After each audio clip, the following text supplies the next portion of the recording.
نے ایک خواب دیکھا اور خواب میں ایک بزرگ نے اسے 3 ایک جیسے ہیرے دیے اور سوال پوچھا کہ بتاؤ ان میں سے کون سا قیمتی ہے، لیکن بادشاہ بزرگ کے سوال کا جواب نہ دے پایا۔ جب صبح ہوئی تو بادشاہ نے اعلان کیا کہ جو مجھے بزرگ کے اس سوال کا جواب دے گا میں اسے انعام و اکرام سے نوازوں گا، لیکن کوئی جواب نہ دے پایا۔ پھر رات ہو گئی، بادشاہ پھر سویا تو بزرگ خواب میں پھر آ گئے اور سوال پوچھا اور ساتھ یہ بھی بتایا کہ وہ 3 ہیرے تمہاری تجوری میں رکھ دیے ہیں، اب بتاؤ ان میں سے کون سا قیمتی ہے۔ صبح ہونے والی تھی کہ بادشاہ کی آنکھ کھلی اور بادشاہ نے دیکھا واقعی وہ ہیرے پڑے ہیں۔ جب صبح ہوئی تو بادشاہ نے اعلان کیا کہ جو مجھے بزرگ کے اس سوال کا جواب دے گا میں اسے انعام و اکرام سے نوازوں گا۔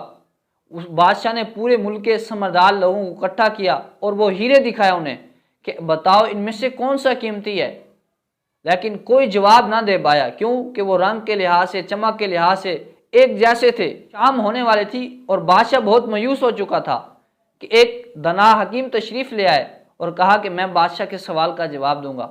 بادشاہ نے کہا اگر تو نے سوال کا جواب دیا تو میں تجھے بہت انعام و اکرام سے نواز دوں گا، تمہاری ہر خواہش پوری کر دوں گا۔ ان کے پاس ایک مجسمہ تھا تو بزرگ نے وہ 3 ہیرے لیے اور اس مجسمے سے گزارا۔ سب سے پہلا اس نے ہیرا ڈالا، ایک کان سے وہ دوسرے کان سے نکل گیا، اور اس نے دوسرا ہیرا ڈالا، وہ بھی دوسرے کان سے نکل گیا۔ جب اس نے تیسرا ہیرا ڈالا تو اس کے دماغ میں اٹک گیا، اس کے دماغ میں سما گیا۔ تو اس بزرگ نے کہا یہ سب سے قیمتی ہیرا ہے۔ تو بادشاہ نے پوچھا کیوں؟ کہا کہ کیونکہ یہ اس کے دماغ میں سما گیا ہے۔ مطلب کہ ہر قول، ہر فعل، ہر بات بہت قیمتی ہوتی ہے، لیکن آپ کے لیے وہ نصیحت قیمتی ہے جو آپ کے ذہن میں سما گیا ہے، ایسی سمائی ہے کہ آپ کو عمل کرنے پر مجبور کر دیا ہے۔ دنیا میں سب سے زیادہ کیے جانے والا آسان کام نصیحت کرنا ہے اور سب سے مشکل کام اس پر عمل کرنا ہے۔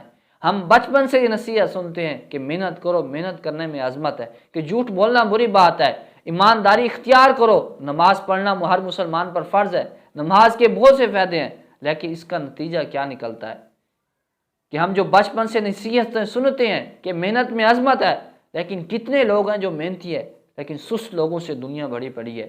ہم نے بچپن میں سنا کہ ایمانداری اختیار کرو، لیکن ایمانداری اختیار کرنا ہمیں بہت مشکل لگتا ہے۔ جھوٹ بولنا بری بات ہے، یہ ہم نے نصیحت سنی، لیکن ہم ایک جھوٹ کو چھپانے کے لیے 100 جھوٹ بولتے ہیں۔ نماز پڑھنا ہر مسلمان پر فرض ہے، لیکن ہم نماز نہیں پڑھتے۔ تو اس کے لیے اہم نصیحت یہ کہ آپ جو نصیحت سنیں تو اس پر عمل کرنے کی کوشش کریں۔